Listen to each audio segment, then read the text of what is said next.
So yun po mga idol, no? Dito po tayo inabutan ng gabi. Ayan.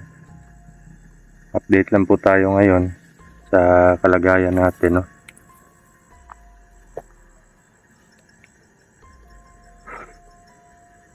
So yun mga idol. Mega love shoutout po pala sa inyong lahat, no? Sa mapagpalang gabi at sa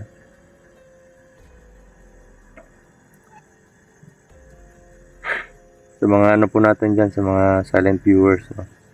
Mega love shoutout po sa inyong lahat, sa mga sulit na taga-subaybay. Yan, mega love shoutout po sa inyong lahat mga idol, no? Maraming salamat po sa sa walang sawa na suporta ninyo, pagmamahal. At maraming salamat din po sa patuloy na pagtangkilik sa ating channel. At sa mga bago pa lang po napadpad, paki-subscribe po ng channel natin. Paki-hit na din po ng notification bell para lagi po kayong updated sa lahat ng ating mga upload na lahat ng ating mga videos natin i-upload, no? So ngayon, ito yung sitwasyon ngayon mga idol, no? Madilim na dito. Kanina may narinig akong aswang or huni ng wakwak, pero pinapabayaan po natin yung mga ganun, no? Pwera na lang kung susugurin tayo or may gagawing masama. Sinubad ko lang yung guantes ko, dito lang. Medyo sa kamay, mainit.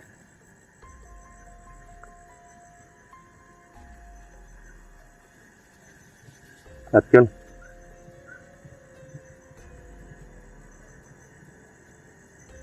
sa nagtatanong naman po pala tungkol doon sa sa tawag nito, tungkol doon sa sigbin, no? Kasi gabi-gabi raw siya nakakarinig ng ganun, nag-PM sa akin.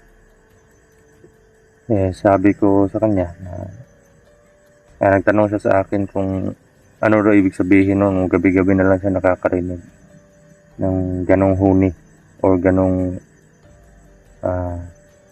yun nga, tinig, no? So, sinabi ko sa kanya na baka sa malapit sa kanila may pugad or may tirahan ng sigbin. At ano daw yung ibig sabihin ko nung sinabi kong pwede niyong utusan, no? Yung sigbin po ay isa pong uri ng elemento.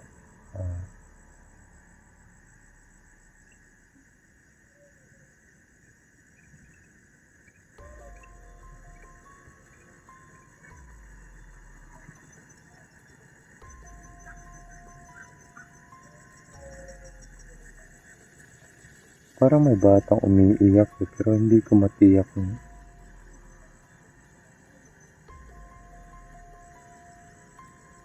Parang may nag-uusap.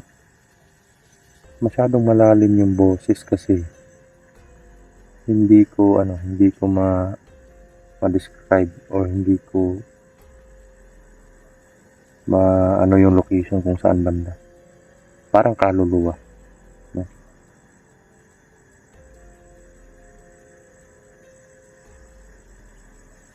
So yun, balik tayo dun sa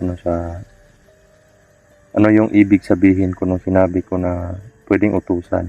Ganito po kasi yan mga idol. Ang sigbin po isang uri po ng elemento o isang para siyang hayop, parang aso na parang kambing na hindi mo maihahalin tulad sa kangaroo, kasi yung kangaroo nakatayo pero may anyo po na parang mahirap ma-describe. Maliit lang siya, para siyang aso pero nakatuwad at yung ano niya, yung hindi yan ano yung sinasabi ng iba lumilipad, hindi lumilipad yan. Parang yung talon niya, parang tumatalon, mahaba yung talon niya. Parang tumatalon ng pabaliktad. Pero pag nakakita ka ng sigbin na hindi pa atras yung lakad niya at papunta sa iyo, tumakbo ka na lang. Kasi sugod yan, sumusugod yan pag ganyan. Yung sigbin po, nauutusan po yan, lalo na pag napapaamo mo na or ikaw na mismo yung napapakain. Ikaw na yung bumubuhay sa kanya. Kapalit nun, proteksyon at mga kahilingan or utos kontra kalaban, kontra kaaway. Minsan nga, ginagamit sila sa masamang gawain. May mga pinapapatay. Minsan, may mga inggitero or inggitera na maraming manok yung kapitbahay na iinggit. Yun, pinapapatay. Ganun yung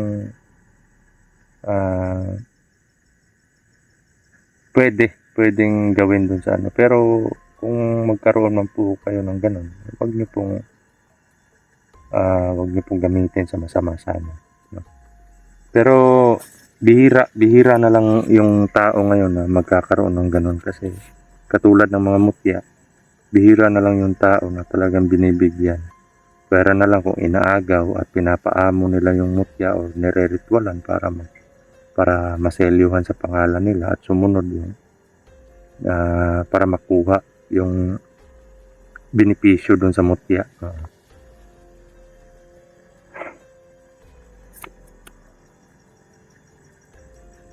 At sa ano naman po, sa mga nagtatanong kung bakit nag-iisa lang tayo, ako lang po yung nauna, pero si Bunso susunod po yun pagkatapos ng lakad niya.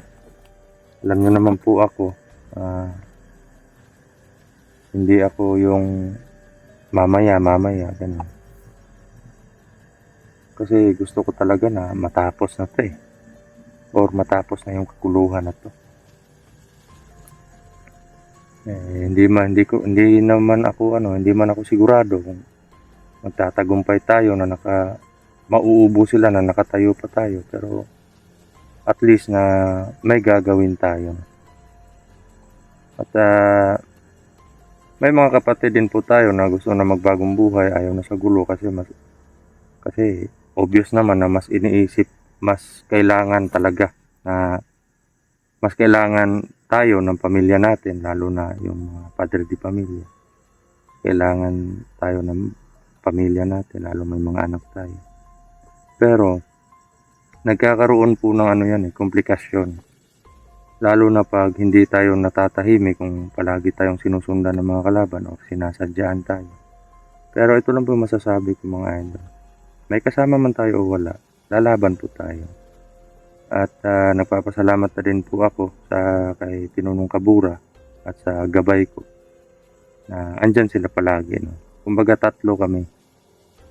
Yun nga lang, may mga panahon na komplikado, hindi sila nakakagalaw gawa ng may mga dahilan din na hindi pa oras para gamitin sila, ganun. Kaya lalo na isa silang spiritual, no? Kaya nakikita nyo sa video, ako lang mag-isa. Pero alam ko po sa sarili ko na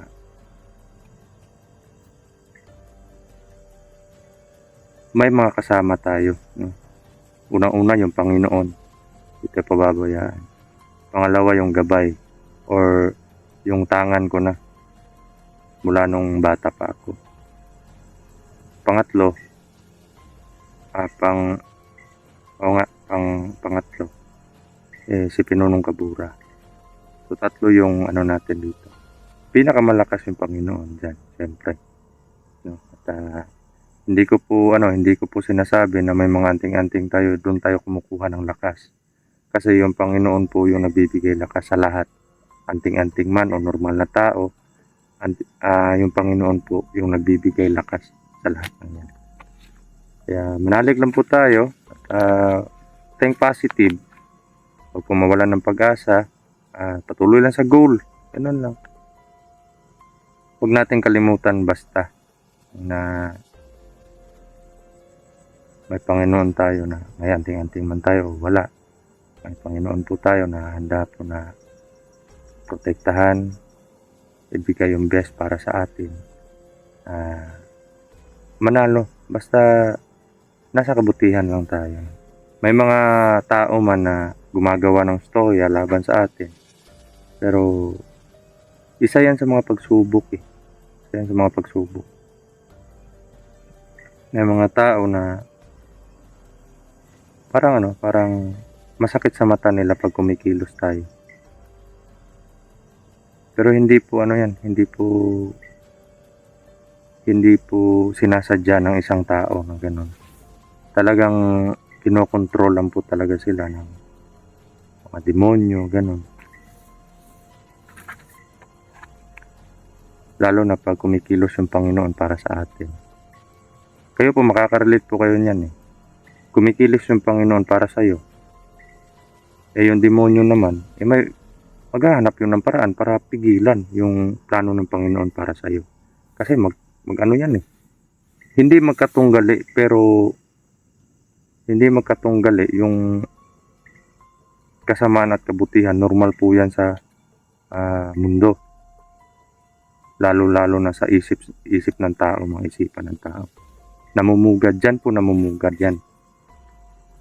Yung kabutihan nasa puso. Yung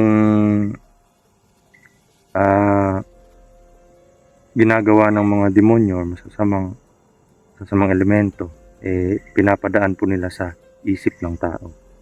Kaya palagi po nating iniisip na huwag nating kalimutan yung Panginoon. Kasi paano na lang, mahal natin yung Panginoon pero nakokontrol tayo ng gawain ng demonyo, gano'n. So, ganun lang kasimple yung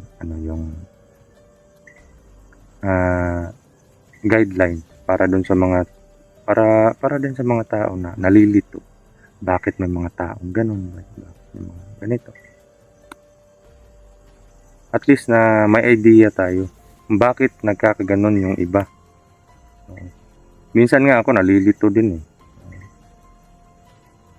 Buo yung tiwala mo sa Panginoon, pero bakit parang may humaharang. Sinisimulan na pala ng demonyo na kontrolin yung isip mo. Doon mo na ma-realize na kaya pala nalilito ako kasi may plano na pala yung demonyo. Yan.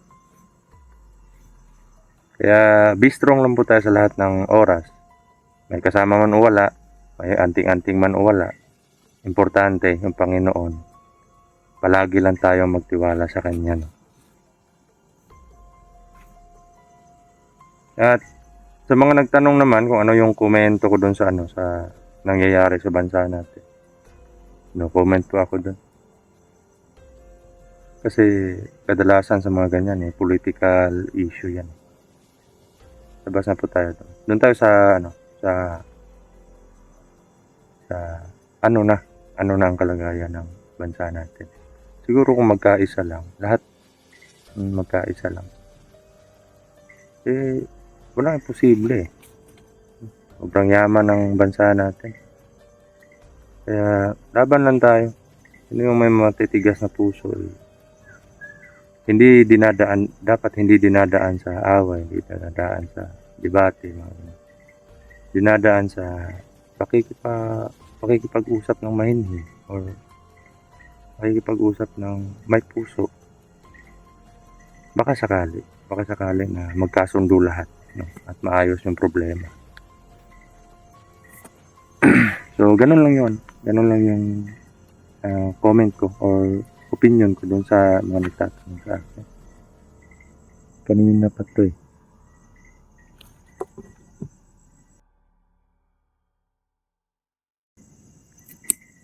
Kanina pa to mga idol eh.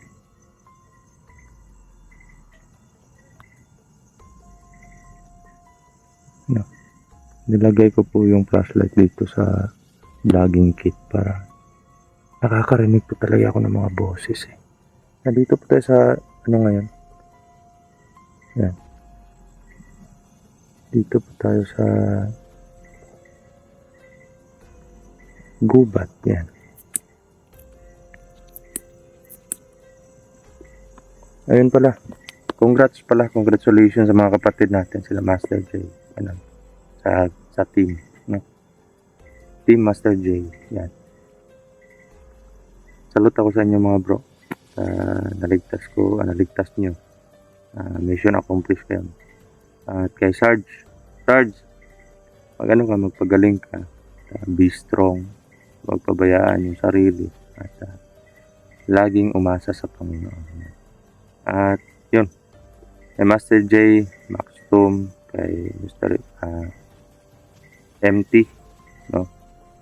Kay Dilubyo. Yan, maraming salamat kapatid na nagbago ka na, no?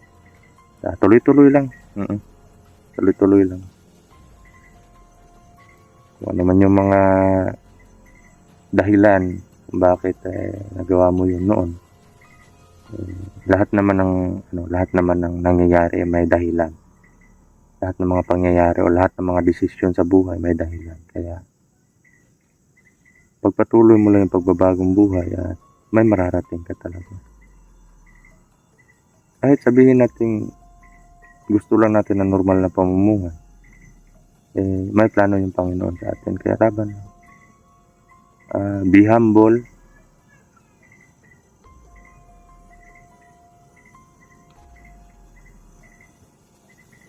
May umiiyak talaga eh.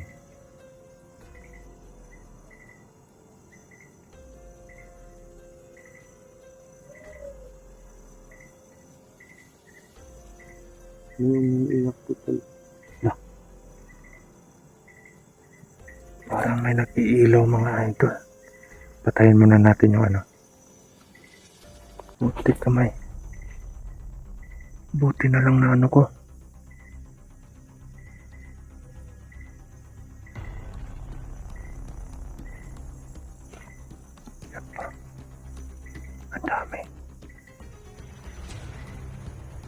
Ang dami presensya mga idol, no? You know, may mga ilaw. Sobrang sama ng mga presensya.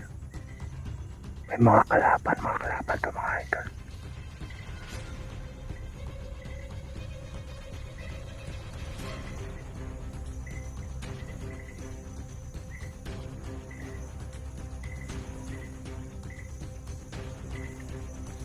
May bata po talagang umiiyak eh. Oh, ano ba eh? Ano ba eh? Kuya, ang tao nito? Kinapod. Matay, buhang nga rin, naghahanda ko, tao pa, ito ang namatay eh. Ay no, yan kayo. Lagi mo nito, kumusta ang kabatik na nito? Walay kalaban nito? Walay nakasaga ba nito? Burado, binatawa na sulod diri ang area kalaban. Atong gawas. Dito na pito, pero nagama na namatay eh. Dapat magkatag-katag taron. Kinahanglan yun. Kanay nga area, surveyon tayo diri ah. Survey taron, katag-katag. Katag-katagan yun ang tanay. Tara mo, minat ito ba eh. Tara ba eh. Tara.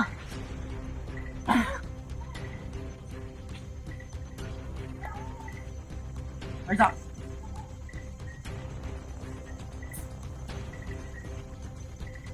Tara dito. Tara. Langgam mo to. Ang dami nila. Yung iba walang flashlight eh.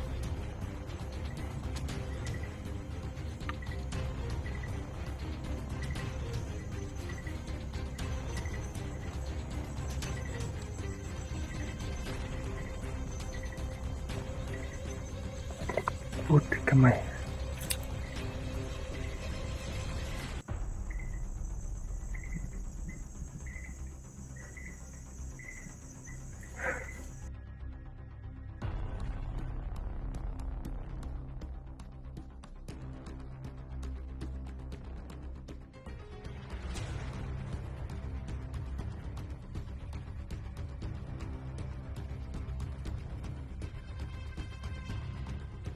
Kailan mag-igmat din ka?